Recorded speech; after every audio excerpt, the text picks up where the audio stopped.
మనోహర్ మనోహర్ ఏమైంది ఏమైంది రాధా ఎందుకు అలా అరిచావు నన్ను ఎవరో ఎవరో చెప్పాలని ట్రై చేశారు నా మొహం పైన దిండు పెట్టి ఊపిరి ఆడకుండా చేసి నన్ను చంపాలని చూశారు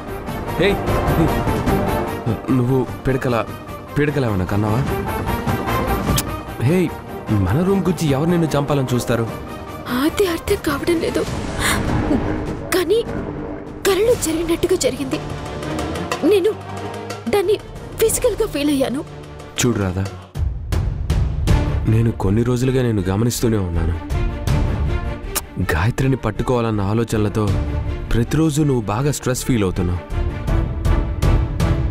ప్రతి క్షణం దాని గురించి ఆలోచిస్తూ నిన్ను నువ్వే కోల్పోతున్నావు ఇలా అయితే ఎలా రాదా నేను నిన్ను ఎన్నిసార్లు హెచ్చరించినా నువ్వు అర్థం చేసుకోవట్లేదు అందరినీ అనుమానిస్తూ గాయత్రి ఆధారాల కోసం వెతుకుతూ నీ మెదడులో శత్రువుల్ని తయారు చేసుకుంటున్నావు సైకలాజికల్గా ఫీల్ అవ్వడం వల్ల నీకు ఇలాంటి కలలు వస్తున్నాయి అవును కావ్య ఏది వాష్రూమ్కి వెళ్ళినట్టుంది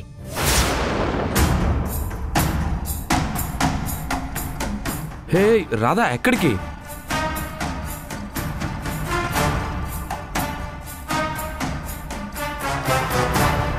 మరి ఈ తిండి ఎందుకు ఇలా పడింది నాది కళ అంటున్నావు కదా కూల్ కూల్ నీకు దిండుని చేత్తో పట్టుకుని పడుకునే అలవాటు కదా నువ్వు ఇలా షార్ప్గా లేచినప్పుడు అది అలా కింద పడి ఉంటుంది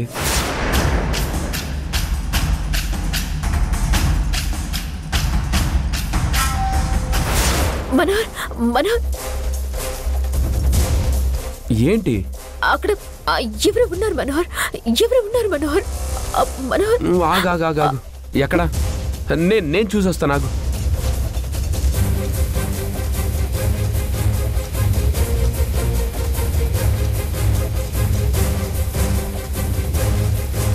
రాధా అక్కడ ఎవ్వరూ లేరు లేదు ఉన్నారు నేను చూడగానే వెళ్ళిపోయారు షాడోని నేను చూశాను రాధా ప్లీజ్ అర్థం చేసుకో బయట వాచ్మెన్ ఉండగా లోపలికి ఎవరు వస్తారు పైగా మన రూమ్ పైన ఉంది పైకి ఎవరైనా రాగలరా నీ ఆలోచనలు తగ్గించుకో ప్లీజ్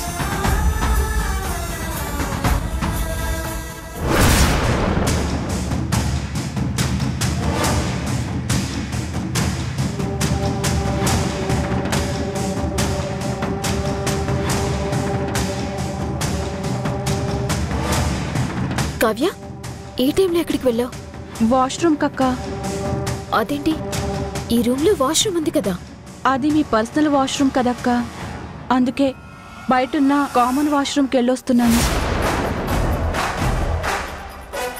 ఏమైందక్క ఏం లేదు నువ్వు పడుకో రాధా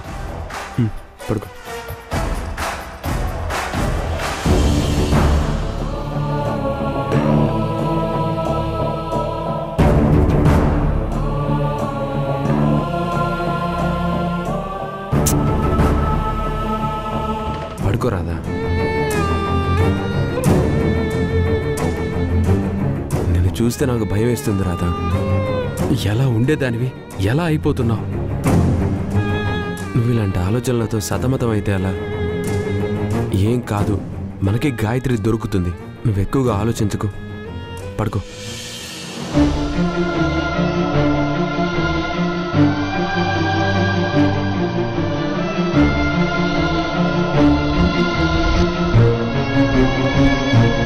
నిజమైన గాయత్రి దొరికేంత వరకు రాధ ఈ ఆలోచనలు మానుకోదు ఎంత త్వరగా గాయత్రి దొరికితే అంత మంచిది గాయత్రి ఎక్కడున్నావు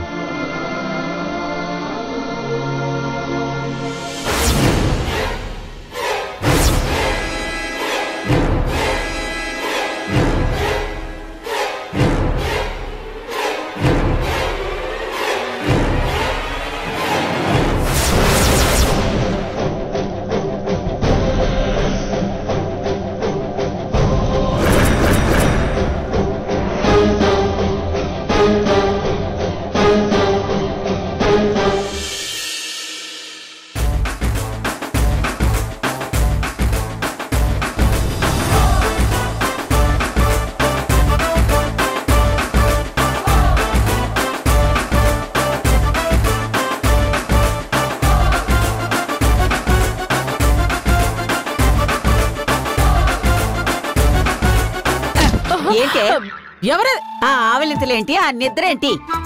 ఉపవాసం ఉండి నిద్రపోవాలని చూస్తున్నావా? ఉపవాసం రోజు అస్సలు నిద్రపోకూడదు.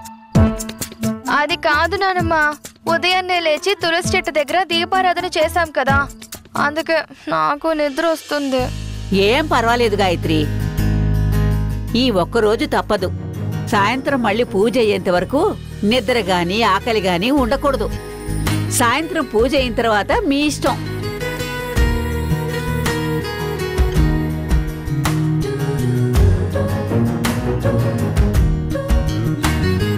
గాయత్రి, మాకు కూడా అలాగే ఉందమ్మా, కానీ మేము కంట్రోల్ చేసుకోవడం లేదు. అందుకేనండి అందరి కోసం ఏం తెచ్చానో చూడండి.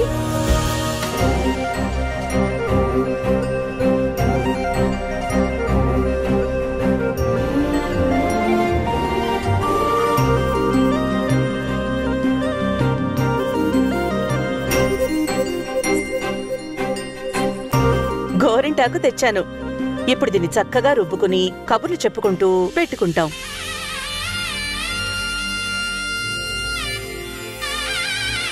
అది ఎండిపోయి ఎర్రగా పండేంత వరకు మనకి కాలక్షేపంగా ఉంటుంది. ఆకలి నిద్ర అనేవి గుర్తుకురావు. మేడం, కార్తీక పౌర్ణమి రోజు గోరింటాకు పెట్టుకోవడం ఆచారమా? ఆచారం అని కాదమ్మా, మాకు అలవాటు. ప్రతి కార్తీక పౌర్ణమి రోజు ఉదయాన్నే లేచి తులసి కోటకి దీపారాధన చేసి రోజంతా ఉపవాసం ఉండి చేతి నిండా గోరింటాకు పెట్టుకుని ఆ పున్నమి చంద్రుడు నిండుగా ఆకాశంలోకి రాగానే ఇంట్లో ఉన్న జల్లెడితో ఆ నిండు చంద్రుని చూసి వెంటనే అందులో కట్టుకున్నవాణ్ణి చూడటం మా ఇంటి అలవాటు.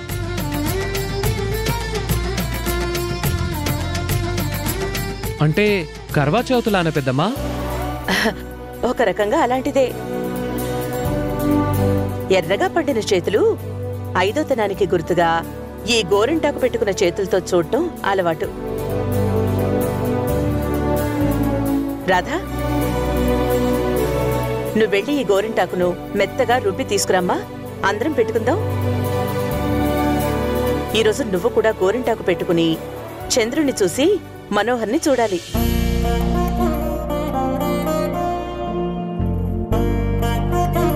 కొత్తగా పెళ్లైన జంట అలా చూస్తే చాలా శుభప్రదం. మీ సంగతి సరే దేవకి, మరి మా మగాళ్ళ పరిస్థితి ఏంటి? చక్కగా మీరు కబుర్లు చెప్పుకుంటూ గోరింటాకు పెట్టుకుంటూ ఉంటారు, మరి మేమేం చేయాలి? దానికి నా దగ్గర ఒక ప్లాన్ ఉంది సార్. ఏంటి మనోహర్ అది? అదంతా నేను చూసుకుంటాను సార్. నేను ఒక సెటప్ చేస్తాను. ఆ సెటప్తో ఈరోజు ఎవరికి ఆకలి నిద్ర ఉండదు.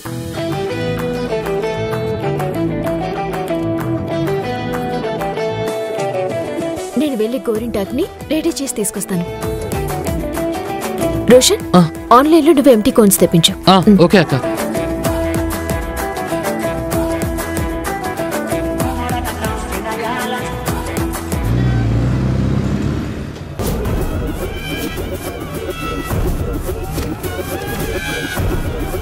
నేను నిజమైన గాయత్రిని వెతికి తెచ్చేంత వరకు ఎంజాయ్ చేయండి. ఆ తర్వాత ఎలాగో మీకు మనశ్శాంతి ఉండదు. అది నేను ప్లాన్ చేసి ఎగ్జిక్యూట్ చేస్తే ఏమైపోతావో ఆలోచించుకో. దెబ్బ అదర్స్ కదా. రాధా, నీలాంటి పిచ్చుక గురించి నేను ఇంతలా ఆలోచిస్తానని కల్లో కూడా అనుకోలేదు. సమబుద్ధితో తలపడాల్సిన నేను నీలాంటి ఒక సాధారణ వ్యక్తిపై పగ పెంచుకునేలా చేశావు. వదిలిపెట్టను రాధా, వదిలిపెట్టను.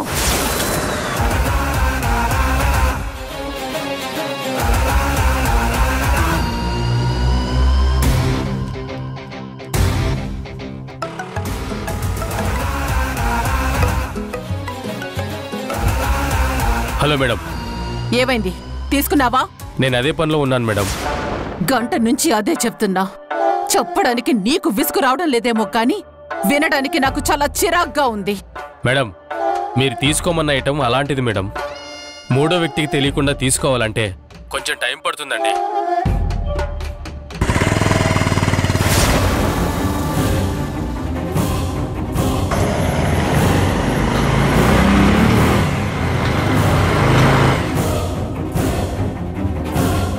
మేడం మీరు చెప్పిన ఐటెం ఇప్పుడే చేతికొచ్చింది. Very good. దాంతో ఏం చెయ్యాలో ఎలా చెయ్యాలో తెలుసు కదా? తెలుసు మేడం. మీరు అనుకున్న పని అనుకున్నట్టుగా జరుగుతుంది. జరిగి తీరాలి, లేకపోతే నీ అడ్రస్ గల్లంతవుతుంది. నేను చూసుకుంటాను మేడం.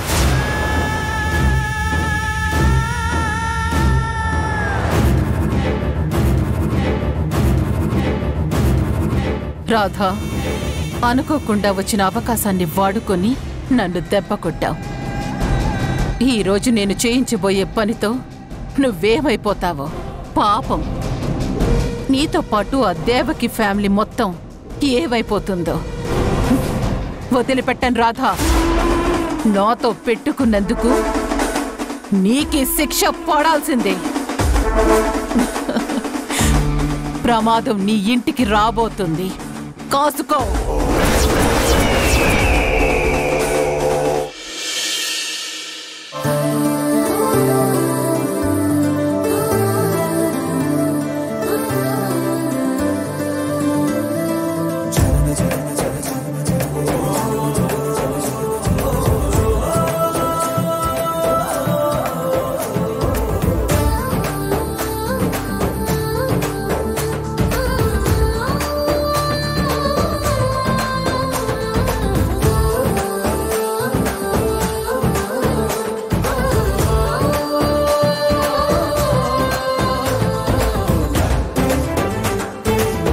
ఎందుకక్క ఇలా రుబ్బావు? హ్యాపీగా మిక్సీలో వేస్తే మెత్తగా పేస్ట్ అయ్యేది కదా, ఎందుకింత కష్టపడ్డావు? లేదు కావ్య, ఏది ఎలా చేయాలో అలాగే చేయాలి. మిక్సీలో వేస్తే 2 నిమిషాల్లో రెడీ అవుతుంది. కానీ మనం గోరింటాకు పెట్టుకునేది ఒంట్లో వేడిని తగ్గించి చలవ చేయటానికి. మిక్సీలో వేస్తే అందులో వేడికి ఇందులో ఉండే ఎంజైమ్స్ అన్నీ ఆవిరైపోతాయి తప్ప ఉపయోగం ఉండదు.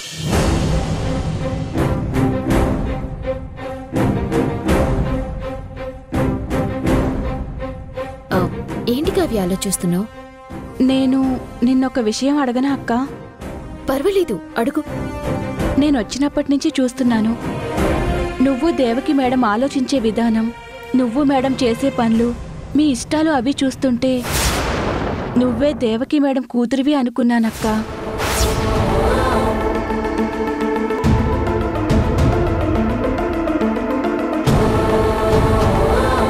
కాదని తెలుసనుకో, ఎందుకో అడగాలనిపించింది, అడిగాను. ఏమనుకోకక్క. అయ్యో పర్వాలేదు కావ్య, నేను ఏ ఇంట్లో ఎంప్లాయీని అయినా మా ఇద్దరి మధ్య ఏదో తెలియని అనుబంధం ఉంది అనిపిస్తుంది. మేడంని చూడగానే ఏదో తెలియని ఆనందం ఉప్పొంగుతుంది. తనే మా అమ్మేమో, మా అమ్మ తనలా ఉండేదేమో అని నా మనసంతా తల్లడిల్లుతుంది. కానీ రియాలిటీలోకి వచ్చి చూస్తే నావి కేవలం ఆలోచనలు మాత్రమే అనిపిస్తున్నాయి. అక్క సరే సరే, త్వరగా కానివ్వు.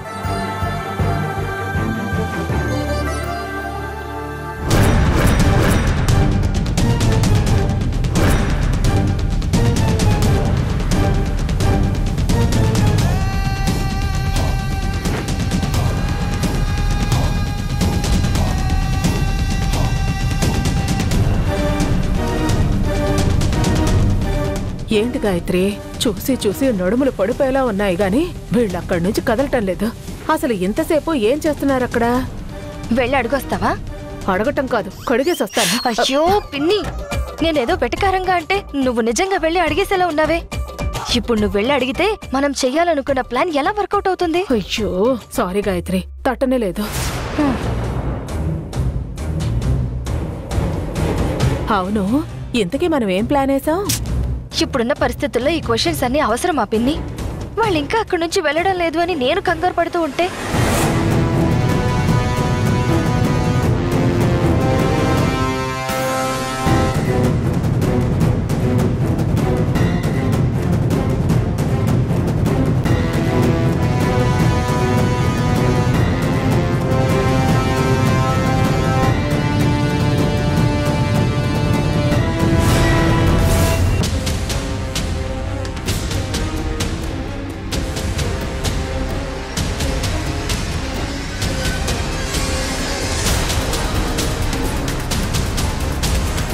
కావ్య, నేను వెళ్ళి మిగతా ఏర్పాట్లు చూస్తాను. నువ్వు ఆ రోల్ అన్ని శుభ్రంగా కడిగేసి ఈ కోన్స్ తీసుకుని వచ్చేసాయి. సరే అక్క.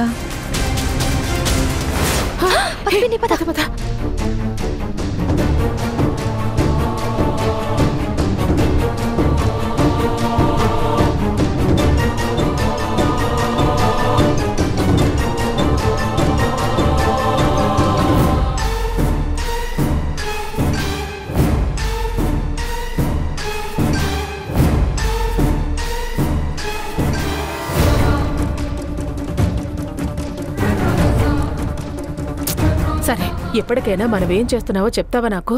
చెప్తాను పిన్ని. ముందే నీకు చెప్తే ప్లాన్ ఫెయిల్ అవుతుందని చెప్పలేదు. అంటే ఏంటి నీ ఉద్దేశం? నా వల్లే అన్ని ప్లాన్స్ ఫెయిల్ అవుతున్నాయనా? అయ్యో పిన్ని, అరవకు. ఇప్పుడు ఈ విషయం గురించి గొడవ పెట్టుకుంటావా ఏంటి?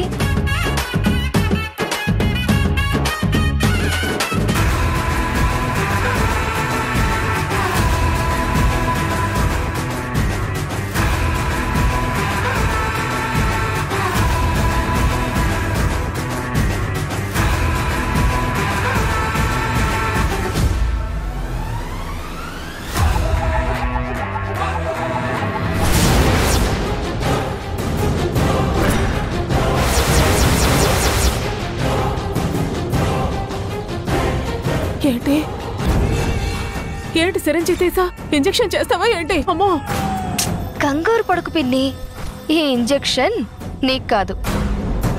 మరి ఇందులో దురదగుంటాకు రసం ఉంది. ఈ రసాన్ని ఒక కోన్లోకి ఇంజెక్ట్ చేస్తాను. అప్పుడు ఆ కోన్ని ఆ రాధ పెట్టుకుంటుంది. తర్వాత గోక్కోలేక తట్టుకోలేక ఈ పౌర్ణమి డిస్టర్బ్ అవుతుంది. ఏడ్చినట్టుంది ఐడియా.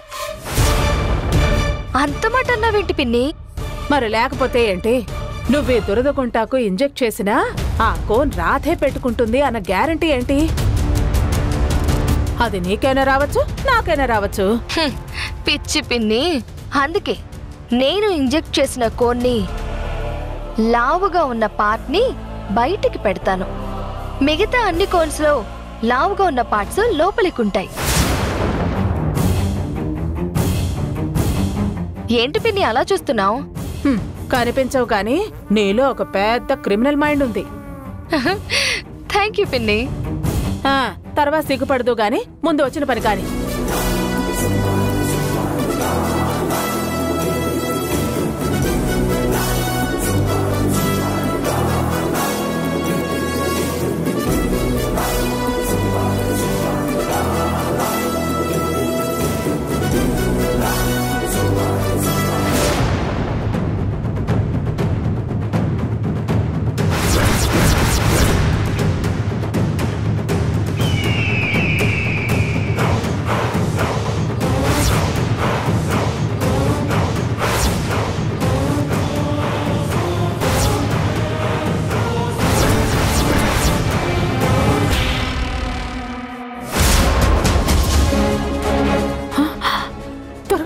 త్వరగా కానీ. పద పద.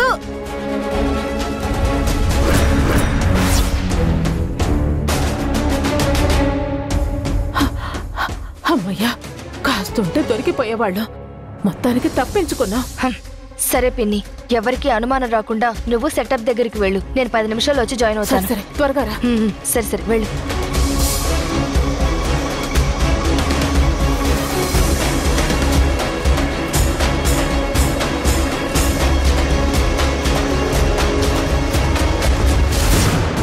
రాధా, ఈరోజు ఎలా తప్పించుకుంటావో చూస్తాను.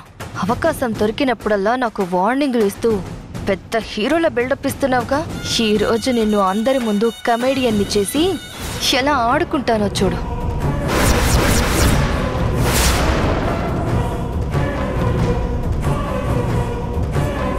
ఇప్పుడు దేవకి మేడం చీటీ తీస్తారు.